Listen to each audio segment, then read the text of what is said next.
5 things the Google Pixel 10 needs to do to beat the Apple iPhone 17 in 2025. We're now well into 2025, and 2 of the biggest flagship phone launches are still to come.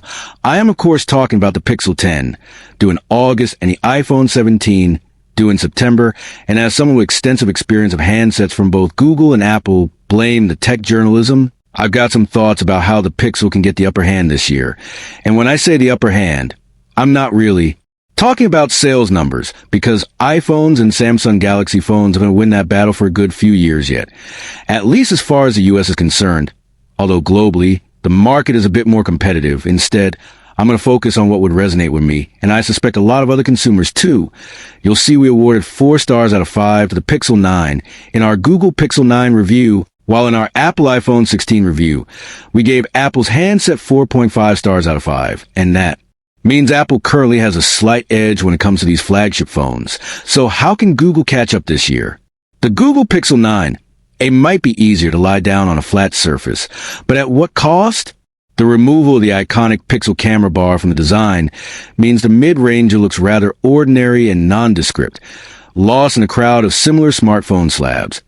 In our Google Pixel 9a review, we describe it as dang ugly, and so I'm hoping that the big camera bump makes a triumphant return with the Pixel 10, because it provides more room for additional camera technology on top of everything else. The iPhone 17, meanwhile, seems to be having something of an identity crisis, or at least the Pro models are, based on the leaks we've seen so far, and it seems like Apple isn't sure where to go next with the design.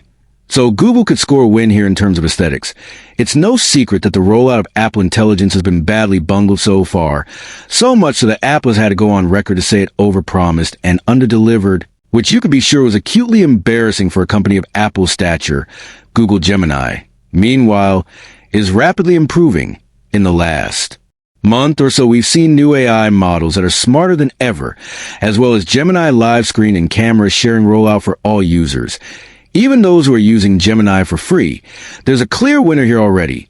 But Google can't be complacent, because Apple engineers will be busy behind the scenes trying to get Siri up to the level of Gemini and ChatGPT. And so it makes sense for the Pixel 10 to have yet more AI features baked right into it.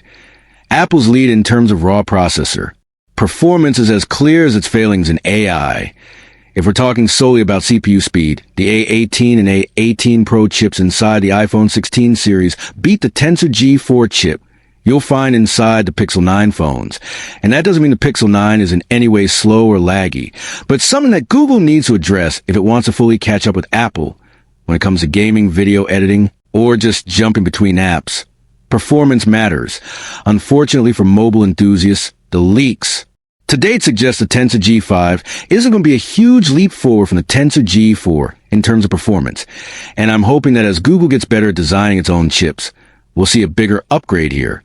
If you're of a certain age, you may remember handsets like the Google Nexus 5 and Google Nexus 6, which managed to combine flagship specs with mid-range pricing. Google was essentially doing the OnePlus trick before OnePlus got started, as the Nexus series has given way to the Pixel series. That value for money aspect has disappeared, although the phones have taken up some of the slack. The Pixel 9 starts at $799/£799 /1,349 Australian dollars, while the iPhone 16 starts at $799/£799 /1,399 Australian dollars. And you'll notice those prices for the 128 gigabytes models are identical, except for Australia. And if Google was able to shave off a little from the cost of the Pixel 10, it would help it stand up better against the iPhone 17 and bring back memories of the Nexus phones. Smartphones seem stuck as far as battery life goes, with most handsets on the market lasting a full day of general use. So an overnight charge is always required to get through a substantial amount of second day. Could Google change this with the Pixel 10? It depends on the efficiency improvement it manages with the Tensor G5 chip, and also on any power-saving features that arrive with Android 16, which should be out before the Pixel 10 phones. Comfortably managing 2 days of battery life between charges would set the Pixel 10 apart from the iPhone 17 and just about every other phone available right now. It's a tough ask, but it's something all users want to see. And if Google can tick these 5 boxes, design revival, AI supremacy, faster, chip performance, better value, and longer battery life, then 2025 might just be the year that the Pixel line takes a crown. So stay tuned and make sure to subscribe to TechVerse, your ultimate source for everything future tech.